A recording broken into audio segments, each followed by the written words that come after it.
In the country of Argentina, cowboy life has scarcely changed over the past 3 centuries. The gaucho is a hero here. For most people, he is a legendary figure that is larger than life. But in the far reaches of the country, there are still men for whom the gaucho is more than a legend. For them, it is their life. They are the Gauchos of Argentina.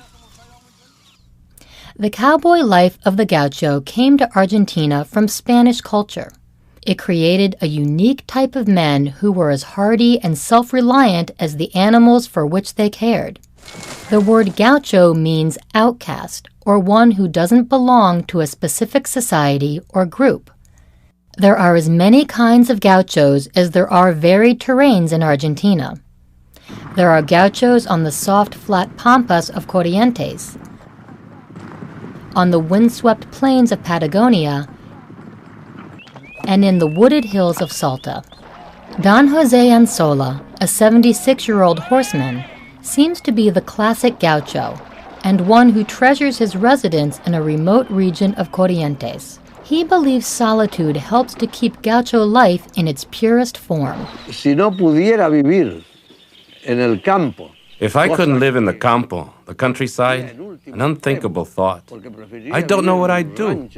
According to Don Jose, he would rather live in a poor little house in the country than in a palace in the city. Don Jose's 154-square-mile ranch in Corrientes is far from everything, so Don Jose depends entirely on his horses to travel.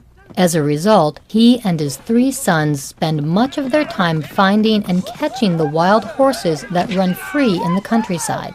The horses must then be broken so that they'll allow people to ride them. Breaking a horse is a slow process, taking more than a year. This is something the horse learns to put up with. The gaucho explains that the horse must adjust to using a saddle and reins, so the riders aren't thrown off later. The treatment seems cruel, but according to Don Jose, it's actually not. The training, he says, often seems harsher than it is. We love our horses, and in the end they love us in return.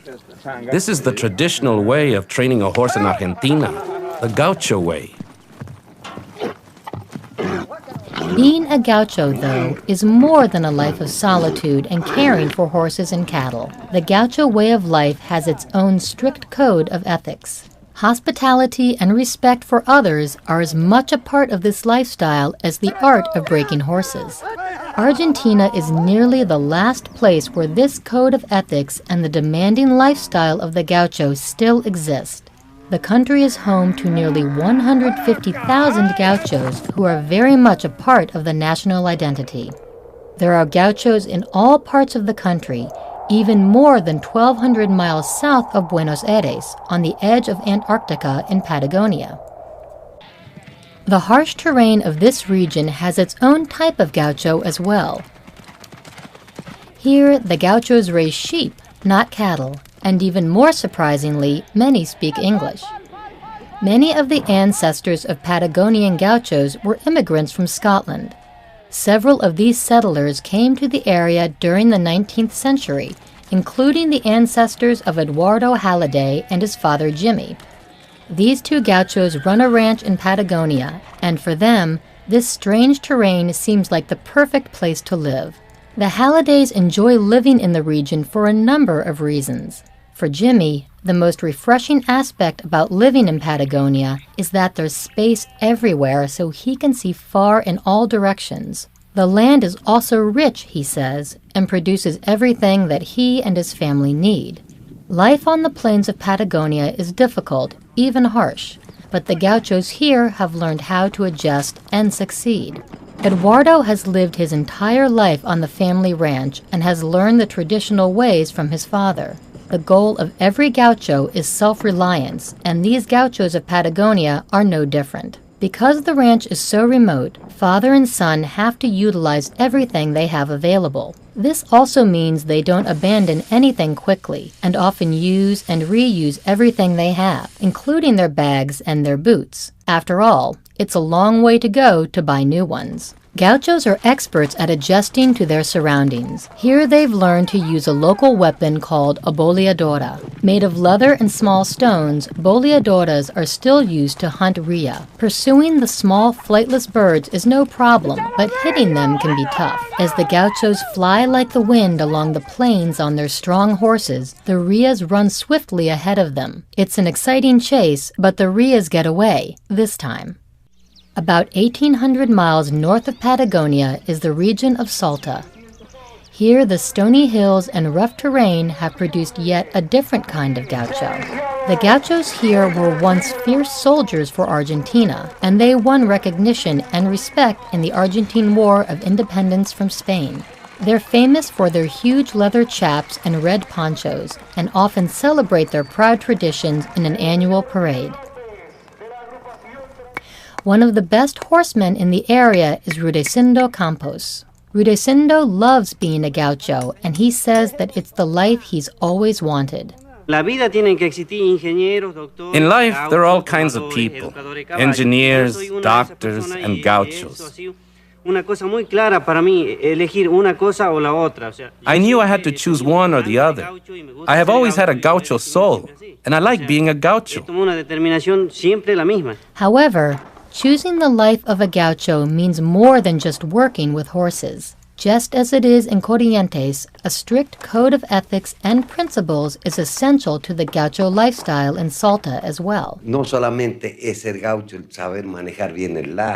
not only knowing how to catch an animal with a rope, use a saddle, or ride a horse. It's also about being good and kind. When you ask a gaucho a favor, he must not refuse. He does it.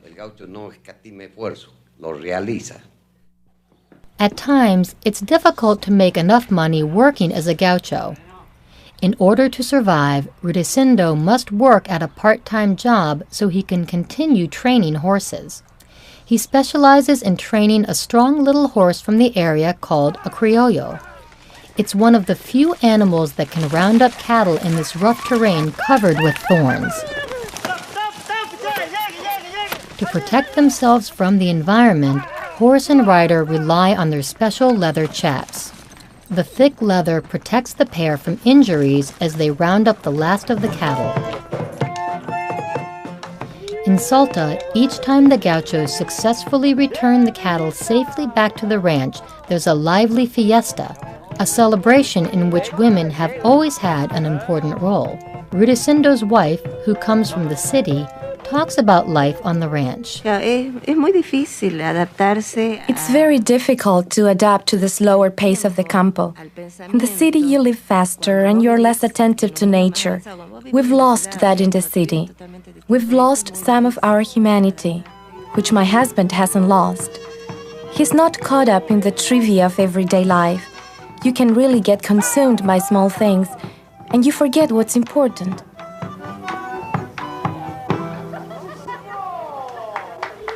If I go into town for 2 weeks, I can't wait to get home. To the horses, to the smell of the countryside and the wet earth after a rain. I love this life. In the end, the story of today's gaucho may be one of adaptation to climate, to landscape, and to traditional ways of life that sustain them. For Argentina, it's very important for people to treasure this proud and honorable legacy. We must be sure that whatever else happens to us, we never lose our heritage, our gaucho way of life. Don Jose is not alone in his dream. The proud and self-reliant gauchos of Corrientes, Patagonia, and Salta are all helping to retain the traditional lifestyle of the Gauchos of Argentina.